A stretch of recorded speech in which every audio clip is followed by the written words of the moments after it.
آپ کو پتا ہے اللہ تعالیٰ اپنے بندوں پہ آزمائش کیوں ڈالتا ہے؟ بعض دفعہ کسی انسان کو اللہ تعالیٰ کوئی اونچا درجہ دے دیتا ہے، مگر اس کے اعمال اتنے نہیں ہوتے کہ وہ اس درجے تک پہنچ جائے.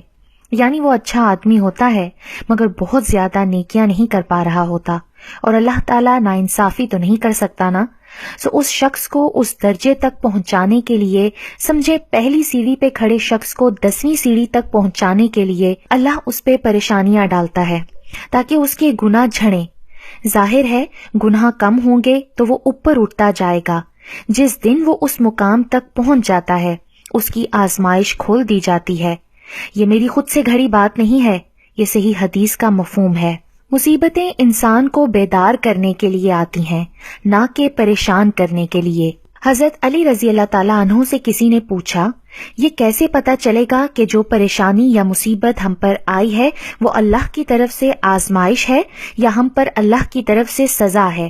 آپ رضی اللہ تعالیٰ عنہ نے جواب دیا، جو مصیبت تجھے اللہ کی طرف لے جائے وہ آزمائش ہے، اور جو مصیبت تجھے اللہ سے دور کر دے وہ سزا ہے.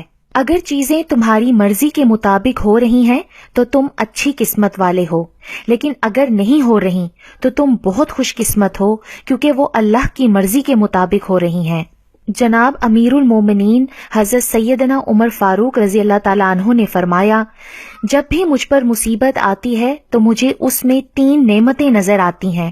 نمبر 1، اللہ نے فضل کیا، وہ اس سے بڑی مصیبت بھی بھیج سکتا تھا. نمبر 2، اللہ تعالیٰ نے مجھ پر دنیا کی آزمائش ڈالی اور دین کی آزمائش سے بچائے رکھا.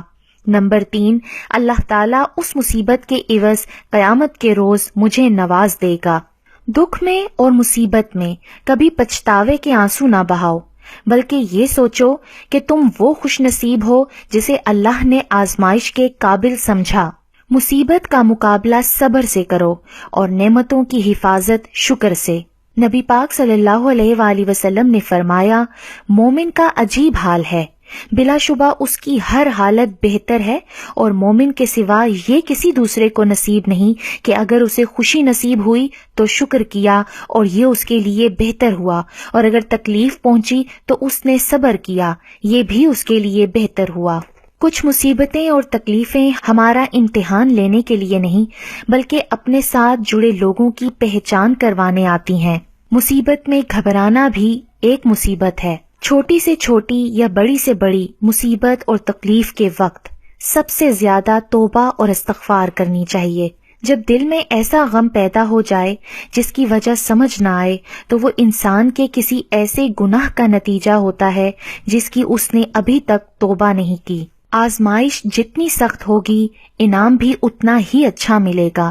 شیخ سعدی رحمت اللہ علیہ فرماتے ہیں، میں نے ایک نیک شخص کو دریا کے کنارے دیکھا جس کو ایک چیتے نے زخمی کر دیا تھا، اور اس کا زخم کسی دوا سے اچھا نہ ہوتا تھا، اور وہ عرصہ دراز سے اس تکلیف میں مبتلا تھا، مگر ہر وقت اللہ کا شکر ادا کرتا تھا.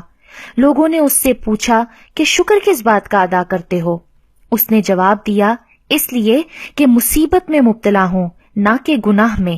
حضرت علی رضی اللہ تعالیٰ عنہ کا فرمان ہے، یاد رکھو جب تم پہ کوئی مشکل آ جائے تو کسی کا احسان نہ لو.